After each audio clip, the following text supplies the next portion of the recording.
This is the Gerry Callahan Show.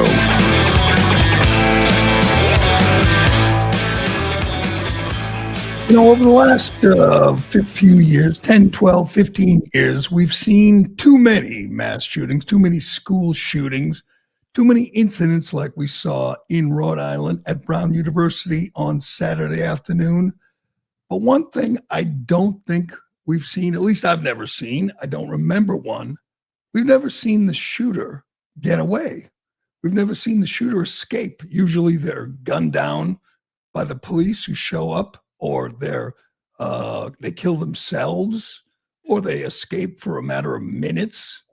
This man, this fat 5'8" psycho killer, walked into a classroom in the engineering building at Brown University at 4:05 and unloaded 40 rounds in a classroom full of students.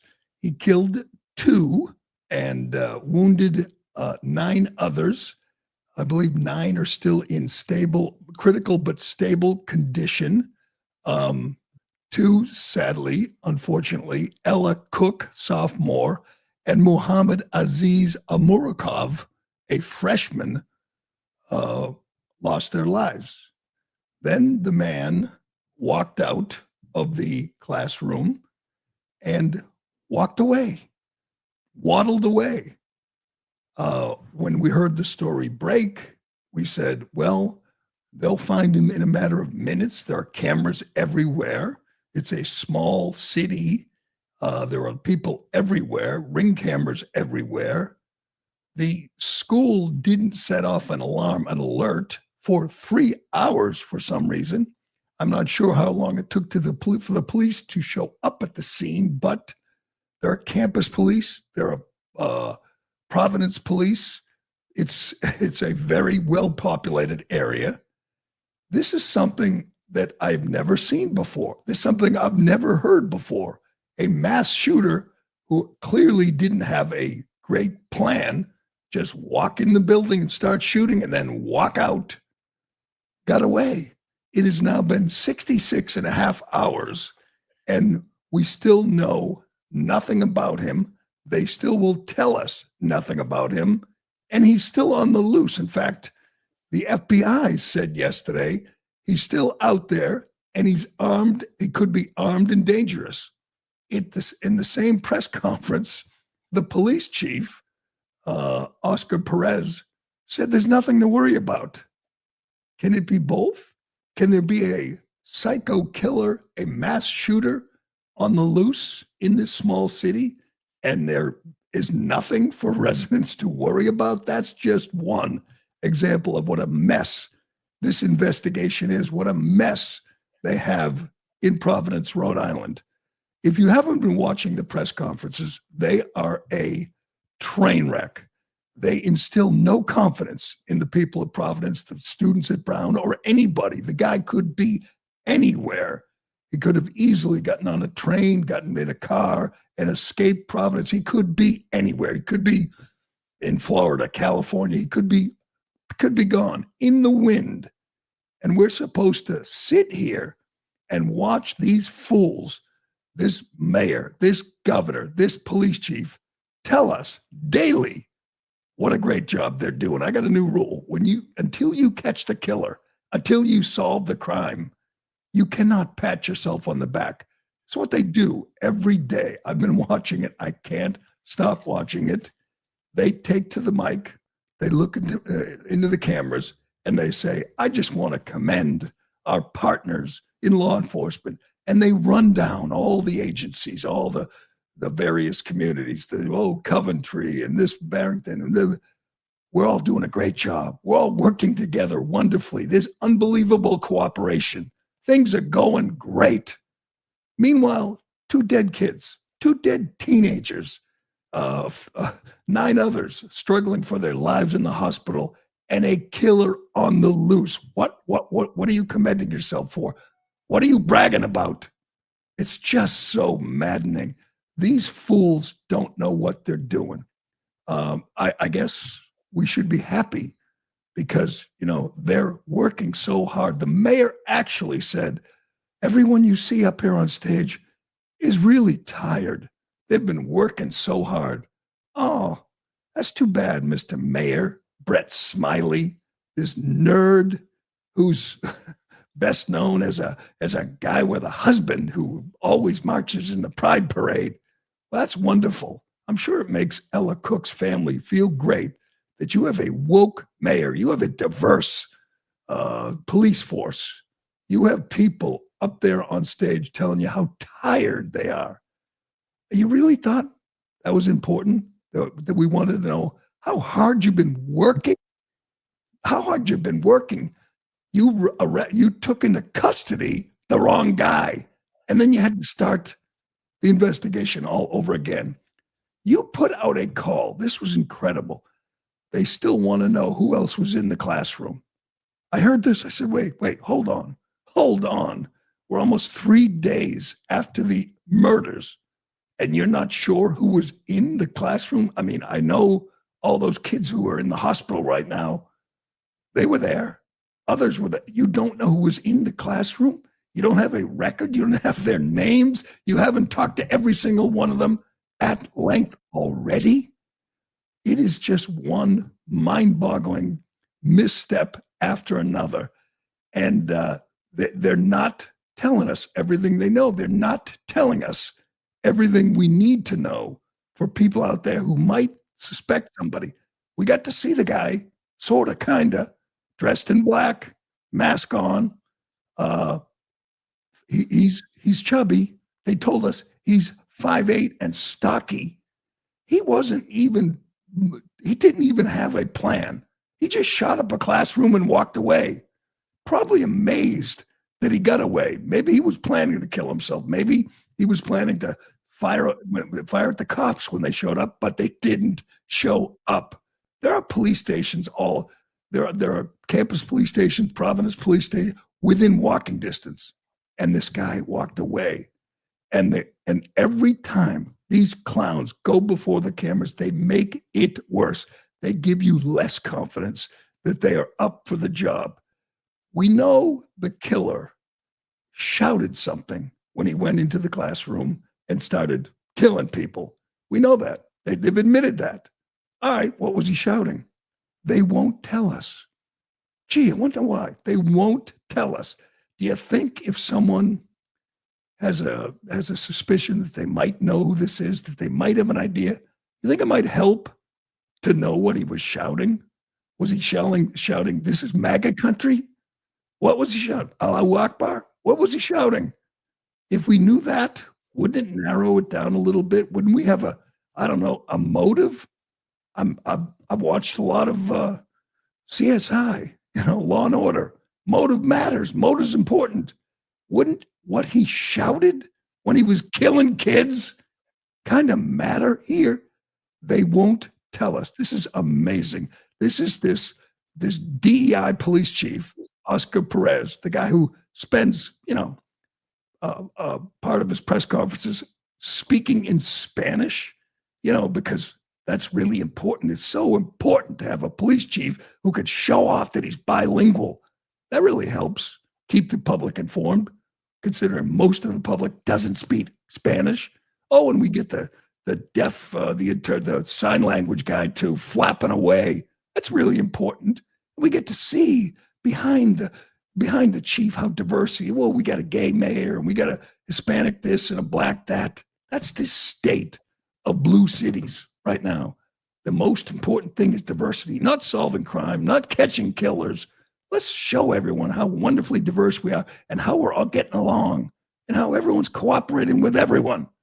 We're just not solving crimes. Here is Police Chief Oscar Perez being asked, why won't you tell us what the killer was yelling? Check this out. Now, there's a report the shooter yelled something right before his shot came in. Can you tell us what that was? Yeah, so part of the investigation, John, and we'll. The only reason I asked that, though, is, for instance, like with the Unabomber, his brother recognized the writing. So it's possible a friend or family member might recognize if the person said something that was significant. Correct. That's why you don't, other than the 9mm, is there anything else inside that auditorium that you can tell us? No, that's correct. And listen, like I said earlier, investigations will bring us to evidence that we need to collect in order to be able to prosecute. But did yell something? With that being said, we're going to continue to collect evidence, and if it leads us to something to that nature that's going to be extremely helpful for us to identify somebody, we'll be the first ones to put it out. All right, Alex, follow up on John's question. Did the suspect yell, like has been reported, and there's been some erroneous reporting, but did he yell when he came to the classroom? And how valuable have witness statements been from those who survived? Listen, my heart goes out to the victims. It goes out to the families, and I'll tell you that their cooperation has been extremely helpful. And that, with that being said, we'll continue, and I'm gonna respect the fact that, and I hope that they get better, and my heart and soul goes out to them. So, Did he yell them? so that's something that we're investigating. We took statements, and we have to confirm that. From the scene, So- Mayor, from the last cell phone. Quite a few questions for somebody. We're gonna wrap it up here. We're going to wrap it up here. Great job. Why can't they tell us what he was yelling? That's not helpful. Wouldn't it be as important as, what he was wearing, how he was walking, what he was yelling? That's part of the investigation. Yeah, it's part of the investigation. They are desperate right now. They're asking, pleading for the public's help, and they won't tell the public what the killer was yelling when he shot 40 rounds at kids in a classroom studying for finals. This is a disgrace. I tweeted about this, and immediately people said, oh no, the police chief's a good guy. The cops like him. He's a good guy. He worked his way to the top. Who cares? Might be a wonderful guy. This mayor, this geek, this little nerdy mayor might be a wonderful neighbor, a terrific guy. They're not solving the crime. They're over their heads and overwhelmed and desperate. So they say, we're going to ask the public for help. We're going to give more videos, more photos. By the way, none of which comes from the university. These are ring cams from around the neighborhood. These are neighbors and businesses and homes that had ring cameras. That's where they're getting this lousy video. They don't have anything from the university, which has 800 cameras, which has a $8 billion endowment, which gets millions of taxpayer funds. They don't have security. There wasn't a security guard there. There wasn't a key card to get in the building. There wasn't a camera at the entrance or the stairway or in the classroom. None of that. And we're supposed to say, gee, they're doing a terrific job. They're really keeping those kids safe. He only killed 2. What an embarrassment. Can you get me one of the surveillance photos? They actually put this out in a press conference and said, if you have any information, if this guy looks familiar, let us know. It's just a black shadow walking down the street. And that's supposed to help? That's supposed to give us confidence? They got nothing. And again, we're on 67 hours now, and they don't have the guy. Could he actually get away? I assume the FBI has taken control of this investigation because clearly the Providence PD is not up for it. Here's a couple of the photos. Yeah, that one on the left's really helpful. He's a fat guy with a face mask. By the way, can we ban face masks finally? Can we ban masks? They're used by criminals now. They're used by people like this. He's got gloves. He's got a coat. He's walking. He's fat. And they get nothing. They can't catch that guy in 3 days. This is amazing. Immediately on Saturday afternoon, when this broke, Saturday night, I'm watching the coverage saying, I'm going to stay up. I'm going to watch because they're going to get him. We're going to find out who he is and why he did this. And we're sitting here on Tuesday and we don't know. Mark Halpern, the journalist Mark Halpern, reported his sources are telling him he said the family of Ella Cook, the 19-year-old sophomore, vice president of the college Republican Club, the family was told it was a targeted hit on their daughter, Ella Cook. That was reported by Mark Halpern. We don't know yet. I assume we'll find out. A targeted hit on a college Republican on a campus that's 99% radical left that only has 20 members of this club. That will be wild. We don't know. The police chief, the mayor, the governor, none of them are telling us anything. But apparently the family of one of the two victims was told she was the target. Wow. If that's true, this takes on a whole new life, man. This becomes another attack on conservatives on a college campus. I mean, she's this beautiful young girl studying, a sophomore, a girl, a woman with real courage, willing to stand by her convictions on a campus where they hate Republicans, they hate conservatives. I'm not sure why she went there. She's from Alabama, but we will find out. And you know what? We're not going to find out from Oscar Perez. Or maybe he'll tell everybody, but it'll be in Spanish, so we will not know exactly what he said. All right. I got so much more to get. We'll be monitoring the situation. Keep an eye on it. Ironhead. Maybe it'll have a suspect by the end of the show. Maybe it'll have this fat load in custody by the end of the show or the end of the day today. By the way, they already took into custody the wrong guy and then released him and just said, well, not the guy. There are reports, a lot of people pointing out that has been reported in a number of media outlets that he yelled Allahu Akbar. Why can't we find that? I mean, I know why they can't. They're just instinctively protective of this. But what happens if we find out that's what he said? We don't know. We don't even know his race. Could be white, looks white, could be Hispanic, could be light-skinned. Who knows? We don't know. We don't know anything because these fools won't tell us anything. And I'm sick of it. Get rid of them. Bring in a whole new team. Bring in the FBI. Bring in whatever, state police. Bring in someone who can solve this case. It can't be that hard. In this day and age, it just can't be. But all right, we got to get so much more. What a wild week. What a wild weekend.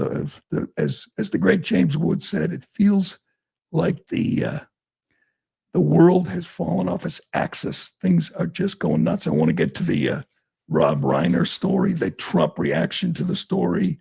We're going to get to the plot to blow up Los Angeles at midnight on New Year's Eve.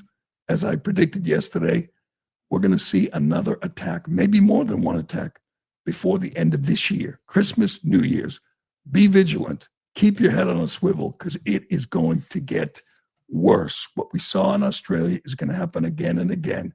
As they said out loud, we're waiting for our orders. The orders have gone out, and there is going to be violence, and we know exactly where the violence is coming from. And we got to get to this insane, insidious rise of anti-Semitism. It's become a real problem, and I'm trying to figure out where it's coming from and why.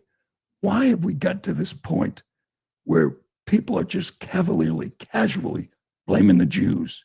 We're seeing the result of that. There are attacks on Jews everywhere. There's a video this morning of some poor Jewish guy being attacked on the New York subway in Zoran Mamdani's New York. It's going to get worse. It's bad, real bad right now, but it's going to get worse.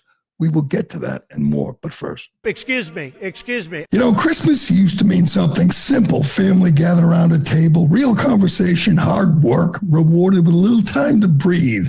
We didn't cut corners because we didn't believe in shortcuts. You earned your rest. But these days, everything moves so fast. Everyone's looking for the easy way out, but not our friends at Beam. Beam is a company proudly founded in America and run by people who share our values: hard work, integrity, and delivering results.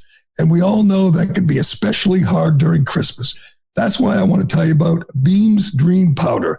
It's a healthy nighttime blend packed with science-backed ingredients shown to improve sleep so you can wake up refreshed and ready to take on the day. When I found Dream, everything changed. I started sleeping through the night without tossing and turning, and I woke up energized, not groggy.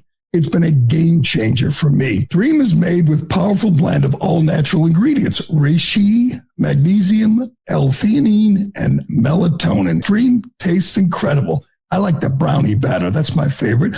So if you've been waiting for the right time to try Dream, this is it. Visit shopbean.com/Gerry and use code word Gerry and take advantage of my exclusive discount of up to 40% off. So with my discount, Gerry, you can get the best-selling Dream Powder for just $39. So seriously, think about it. How much would you pay for a truly great night's sleep?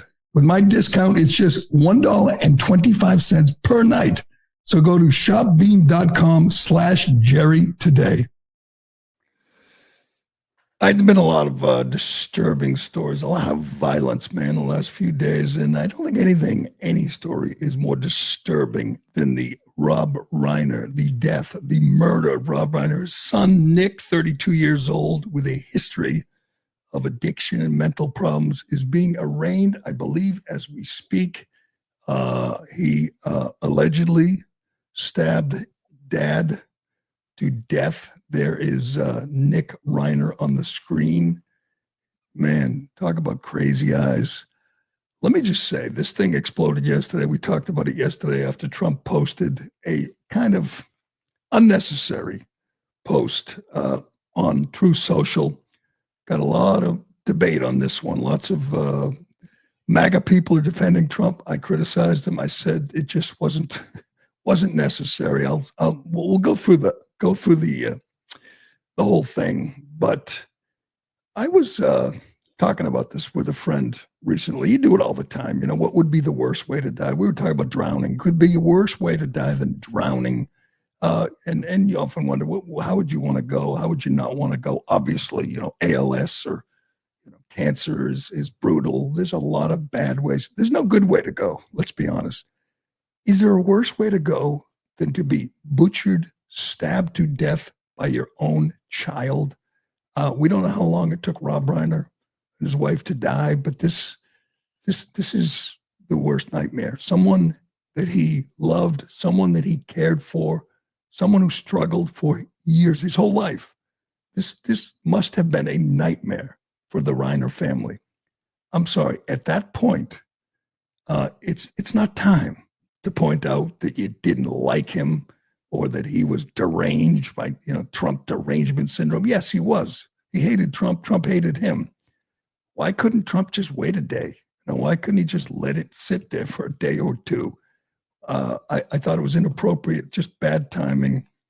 And it's pissed off a lot of people, and others came to his defense, pointing out that Rob Reiner never missed a chance to call Trump a Nazi, authoritarian, a Russian plant. He advanced the Russian hoax for years. He talked about Trump's Reagan elections and Trump being illegitimate. He was deranged. He was deranged. He despised Trump. Trump despised him. But still, I mean, he was a human being. He was a father who just got gutted like a fish by his own son.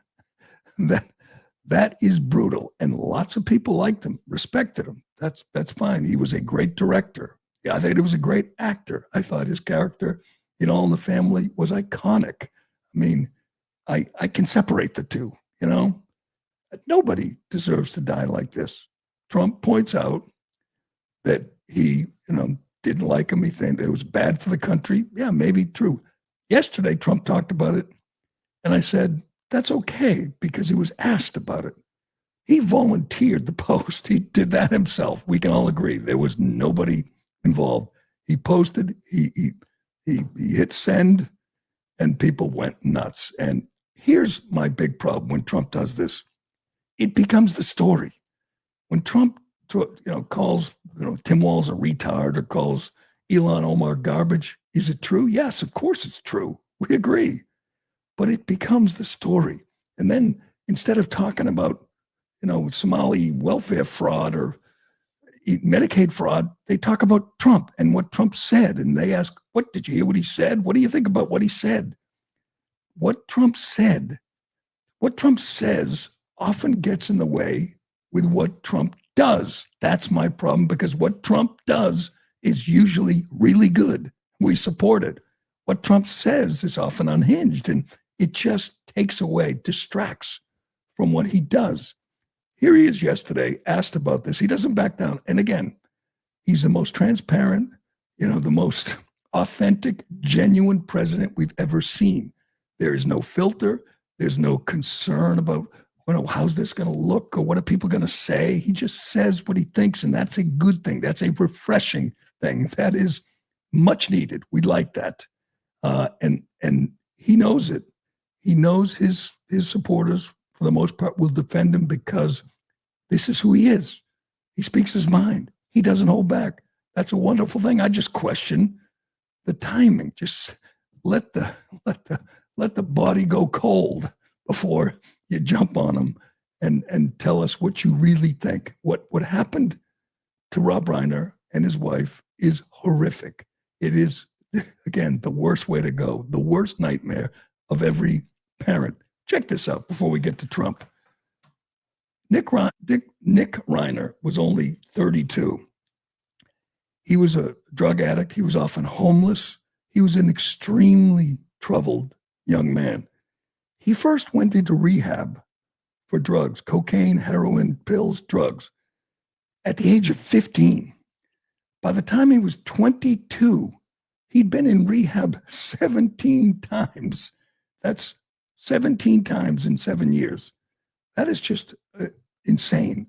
The Reiner family was living a nightmare, the worst nightmare.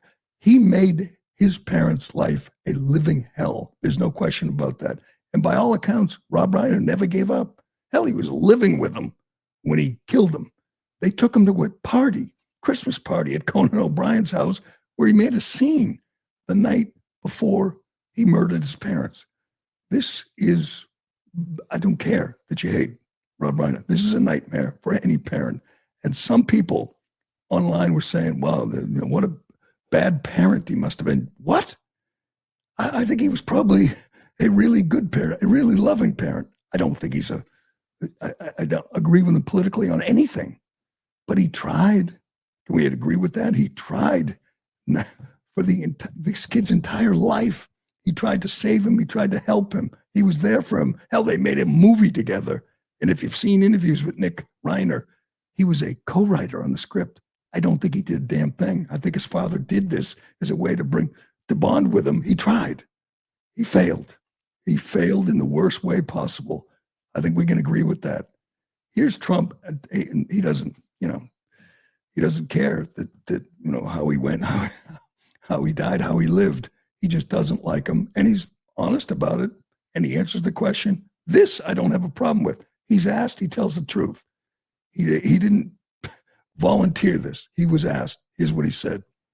A number of Republicans have denounced your statement on Truth Social after the murder of Rob Reiner. Do you stand by that post? Well, I wasn't a fan of his at all. He was a deranged person as far as Trump is concerned. He said he knew it was false. In fact, it's the exact opposite, that I was a friend of Russia, controlled by Russia. It was the Russia hoax. He was one of the people behind it.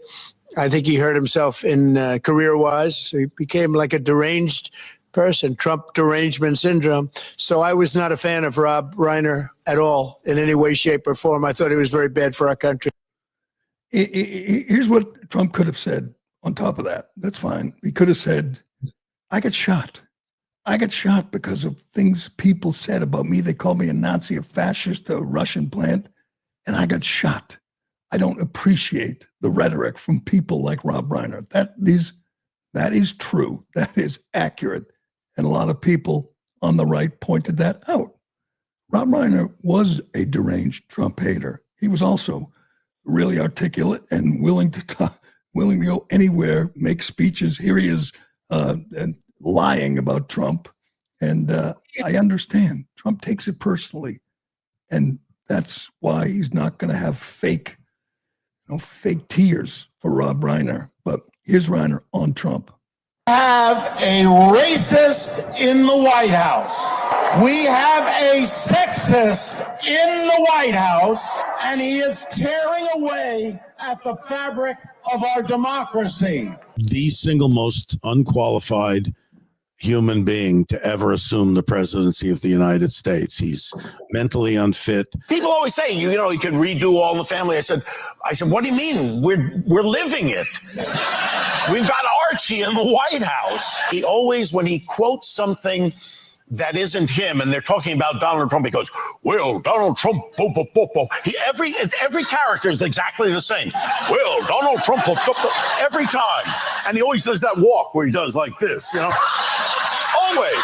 The problem he has, as far as I can see, is that he's a pathological liar. People have to understand our democracy is being taken away from us. Make no mistake, we have a year before this country becomes a full-on autocracy. This is not a political party anymore.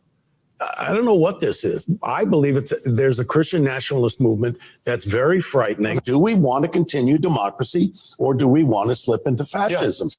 Here's what I'll say about Rob Reiner. He's just like every other Trump deranged celebrity.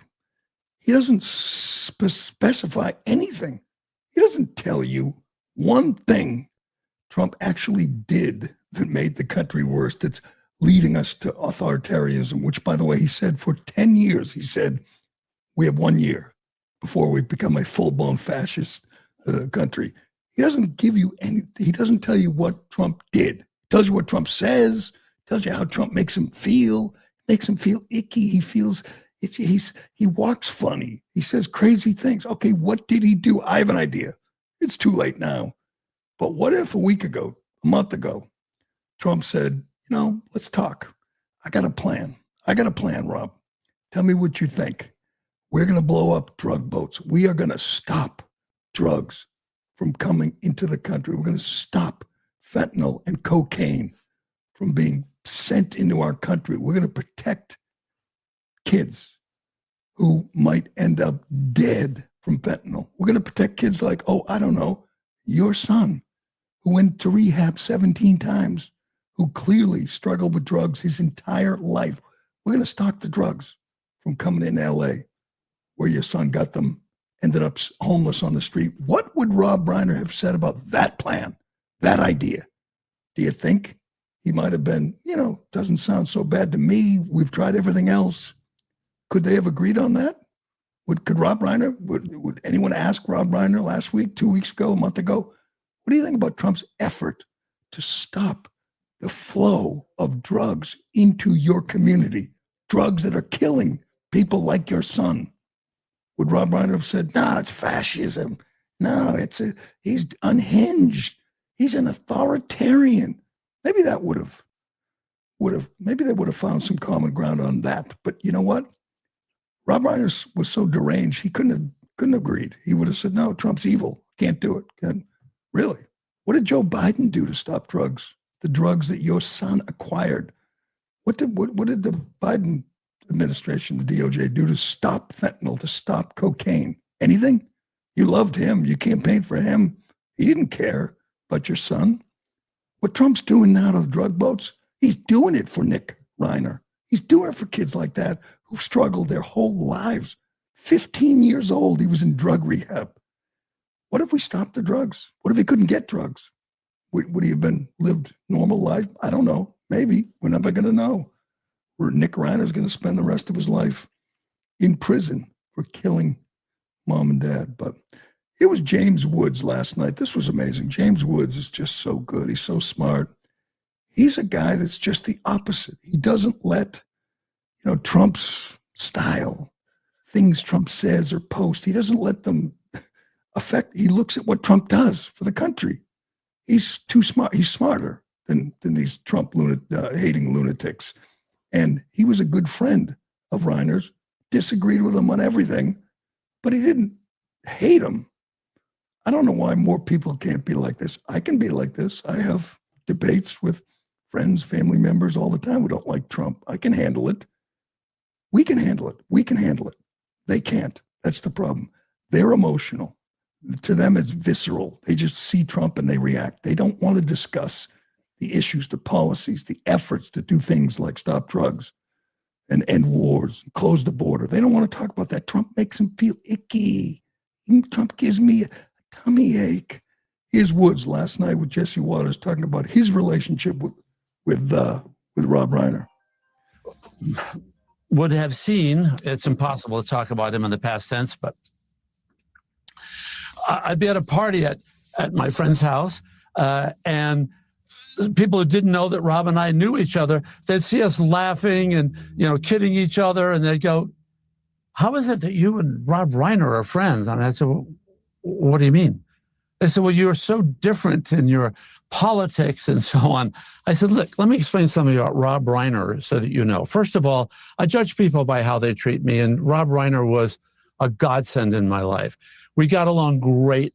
We loved each other. We had more fun together doing a very serious subject. It was a way to kind of get through it. And he was always on my side.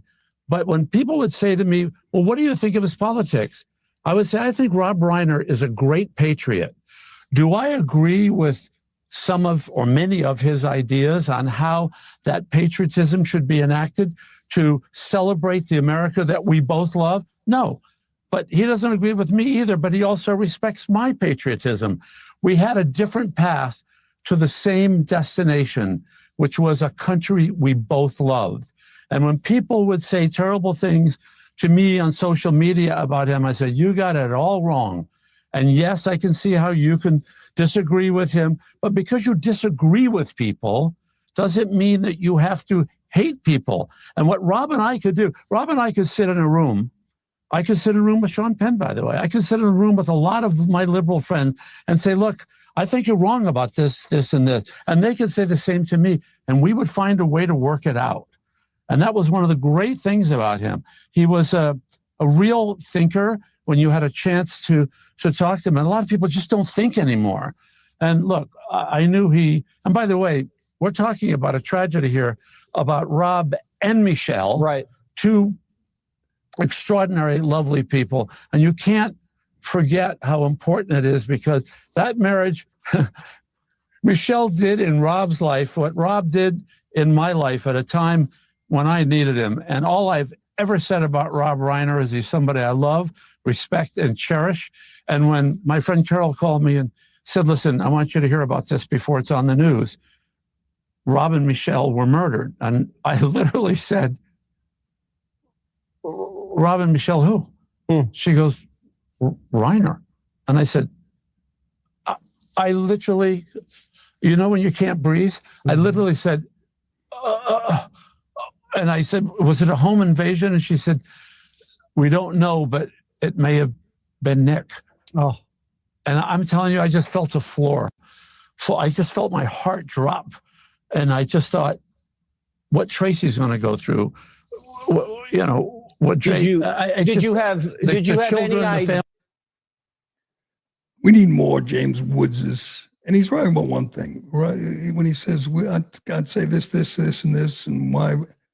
Rob Reiner didn't do that. He just ranted about Trump. I mean, maybe he used to do that about whatever, Bush or Romney or whatever. But with Trump, it was just emotion, just spewing emotion because he hated him so much. But it was not.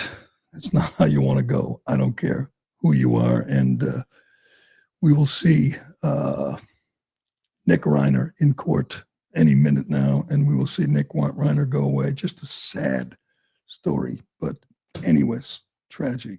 Anyway, I want to get to Australia and the attacks, some of which have been carried out, some of which have been thwarted from Islamic terrorists and Islamic extremists around the globe. You know why? Because they're not stopping anytime soon for two reasons. They're determined to kill us, and we're not determined to stop them. We have a real problem in this country and all over the West. And I'm trying to figure out where it comes from, this anti-Semitism, which is now mainstream. And here's the theory, which I believe, which is insane. You know where it comes from? You know where it started? I mean, there's always been anti-Semitism where it just got accepted and just proliferated. October 7th. And I wonder this all the time. Did the people behind Hamas know how this would play out? Know if they attacked savagely, brutally And we've gone through it all. They killed kids. They killed old. They burned people alive. They killed women and raped their corpses on that dreadful day when they attacked Israel. They knew Israel would retaliate brutally, forcefully. And they knew the people in the West, the media, the liberals, the globalists, they knew how they would react. They knew they would blame Israel because that's what they do, almost instinctively, blame Israel. They would forget October 7th and they would say, look at the kids in Gaza. What happened? I didn't see this coming. I didn't see Tucker Carlson and Candace Owen and so many of these people just falling in line, saying, yeah, it's Israel. Israel's committing genocide. I'm saying, what? How did this war start? It's a war. It's a brutal war. But how did it start? And what did you think Israel was going to do? They knew what Israel was going to do. And sadly, they knew how people would react. They would side with the terrorists, which is what they did across college campuses. Many Democrats, sitting Democrats, the squad, the thought leaders, the pundits, the podcasters would blame Israel. And that's what they did. And that would become this insidious undercurrent of anti-Semitism, which is now just out in the open, what we're seeing. Check this out. This is a study, a poll done by Democrat data scientist David Shore. He polled 130,000 people.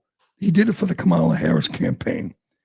1/4 of those under 25 have an unfavorable opinion of Jewish people, not Israel, not Zionists, not the IDF, Jewish people. 27% said Jews in the U.S. have too much power. What? They wouldn't have said this 3 years ago. They wouldn't have. The Manhattan Institute did a poll.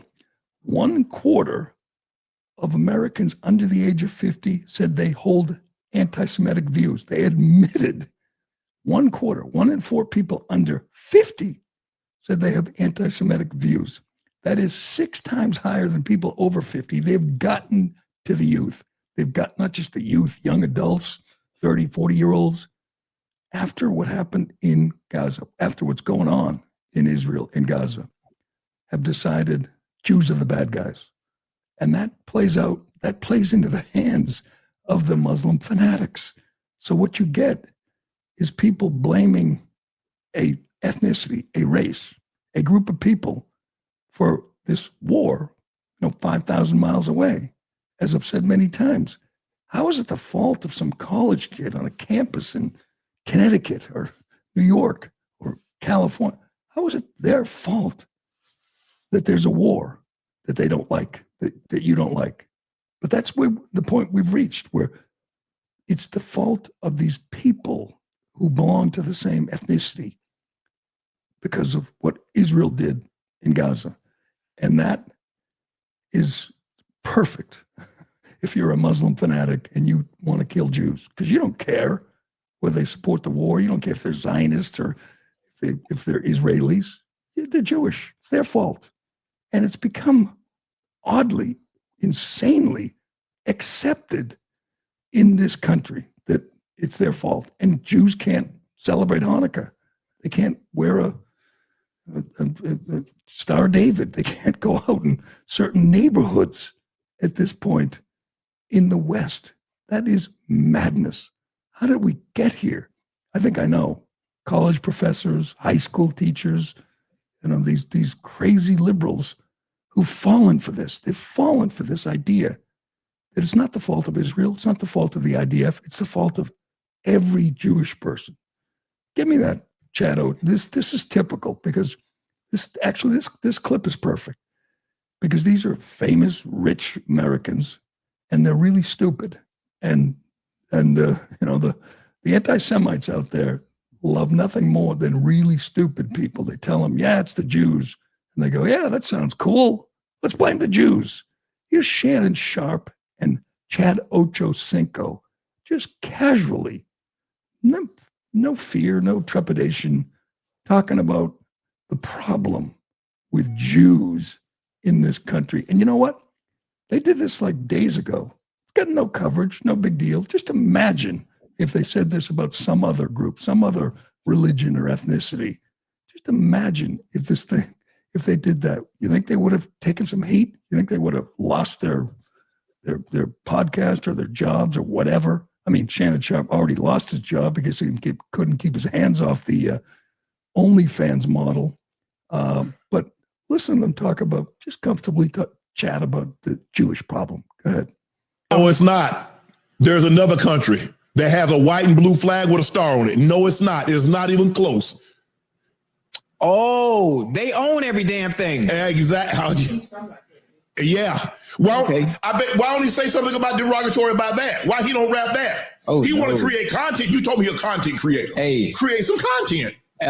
They own everything, boy. You hear me? Behind every boy. If you was to peel back the layers, yeah, man, I ain't gonna leave that alone. That's all I'm saying. See, all I'm saying, yeah, they own everything. The problem is the country with a blue and white flag.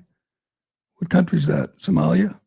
No, that's not the people stealing billions from taxpayers. Is that, I don't know, Nigeria, where they're killing thousands of Christians? No, it's Israel. It's Jews. Yeah, they own everything.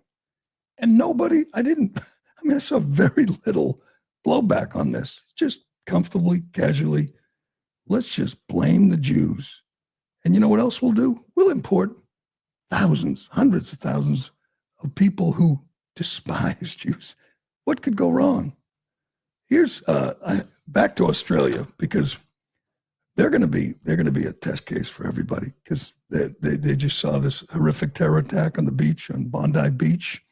And as we talked about yesterday, you're still seeing the videos, the fallout. Good news, though. 87-year-old Holocaust survivor, we told you, was one of the victims. He's alive, apparently. He hasn't died, which is good. Still, 15 people died, including a 10-year-old child, because they're Jews. And we just say, yeah, the guns. Let's get rid of the guns. That's a problem. Let's talk about right-wing extremism and white supremacy. Let's talk about diversity and how we all should get along. Let's not talk about the problem. Importing millions of people who hate Jews and want them dead. That's the problem everywhere in the West. As we talked about yesterday, there was a plot to blow up the Christmas market in Germany. There's plots. There was that they canceled New Year's Eve in Paris. They canceled it because they were afraid they'd be attacked by these people we brought in here who hate Jews, who hate the West. Let's just give in. Let's just give up. Let's let them win. This is the daughter of the victim, one of the victims in the shooting on Bondi Beach by two Muslim terrorists. She is talking to ABC. It's I guess a network in Australia. And I love this woman. Absolutely love this woman. She tells the truth about the leaders, including Anthony Albanese, that absolute vile creature, prime minister, who wants more gun control. These guys use bolt-action rifles and shotguns. You're going to ban those in Australia? What are farmers and hunters going to do? But the problem is we didn't control guns enough, and we didn't celebrate diversity enough. She has had enough. I hope she speaks for lots of Australians. God knows she speaks for a lot of Americans. Listen to her tell the truth to this network and to the leaders in Australia. How are you feeling right now? Because, there's some really good things happening here around this community. Like, a lot of people are coming together. We're so appreciative of that, yeah. How are we feeling? Is this what you wanted? Is this enough now? Will you listen to us? Albanese, Wong, will you listen to us? Will you actually do something? Will you actually, don't have to stand up and say anything because we don't believe you anyway. And ABC, I've got to say, will you cut out the biased reporting? Mainstream media, we feel will you cut it out? Will you actually let us have a voice? Because we feel that part of the reason that the Jewish people have experienced such a massive change in Australia towards us. I mean, I'm Aussie. I'm Aussie, you know. But I'm not a religious Jewish girl, but a woman. But since October the 7th, since all the hatred that's been thrown at us, I started to wear my Magen David because I'm Jewish. And if you have something to say, you can say it to me. And ABC, please stop with the biased reporting. Good for her. There it is. Calling out the leaders, calling out the media. There's your problem right there. They're the ones celebrating this and saying, oh, you know, Islamophobia, just a totally made up thing, doesn't even exist. Maybe it should. I mean, that means fear of Islam. Maybe they should be fearful of Islam because they're the ones who want to kill you because you are Jewish. They're the ones that shot your 87-year-old father who survived the Holocaust. And I can't stand that. The reporter says, right off the bat, he says, a lot of good things happening here. Yeah, they just killed 15 people and injured another 30 and killed a kid, 10-year-old kid. Aren't these good things? Look at all the flowers. That's the reaction from the media. Look at the flowers. Look at the love. It's same in Providence, Rhode Island. Oh, we're all coming together and supporting each other as a community. How about you solve the problem? How about you be honest about it? In Australia, you be honest about it. You imported people who hate us. You had a guy, the son, there was a father and the son. The son was being investigated for ties to ISIS. They had ISIS flags in their car, and the father had legally acquired at least 6 guns. And now you want to talk about gun control? Why don't you talk about Islamic extremism control? This is incredible. Here's a chart about anti-Semitism in the U.S., in this country, in anti-Semitic attacks. In 2015, just 10 years ago, 942. Last year, 9,354, an increase of 900%. We should be talking about that. This is madness. We're instilling this in young people that they can blame the Jews. Boy, last time that happened, it didn't end well. All right, before we go, do we have time for Tom Homan? I love Tom Homan. And it is frustrating as hell to watch these protests against ICE. If you pay attention, like I do, you see who ICE is arresting. You see who they're getting out of the communities. We are talking the worst of the worst. Rapists, killers. I mean, they post their mugshots with their rap sheets. And these are people Joe Biden let in thousands of people on the terror watch list. Thousands of people who want to kill us, who terrorists. And we have Americans now upset, protesting, blocking ICE from getting them out. It's absolute madness what we're living through. Tom Homan has had enough, and he just makes a great point. How many women are not being raped by illegal? How many kids are not being trafficked? How many people aren't being killed by drunk drivers who shouldn't be in this country? What we're doing here, what he's doing, what Trump is doing is God's work. It is protecting Americans. It's a definition of keeping Americans safe, protecting lives, protecting women, protecting children. And yet thousands of Americans are outraged. They're committing crimes. They're out there on the street trying to stop this effort. It's insane. Here's Tom Homan. 6% decline. 96% less people are coming. How many women aren't being raped? How many children aren't dying making that journey? How many women and children aren't being sex trafficked into this country every day? How many known suspected terrorists aren't just walking across that border? President Trump and this administration is saving thousands of lives every month. Hard stop. That's just a stone cold fact. I'm just proud to be a part of this. I work with Steve Miller every day. Steve Miller is one of the most brilliant people I've met in my entire life. President. That is perfect. That is perfect. How many people, how many lives are being saved? We've only just begun. Got 3.5 more years at least of this. Thousands and thousands of lives, kids are going to be saved. Maybe, who knows, maybe the next Nick Reiner won't get hooked on drugs because we've stopped the drugs, we've stopped the fentanyl, we've stopped the terrorists, we've stopped the gang members.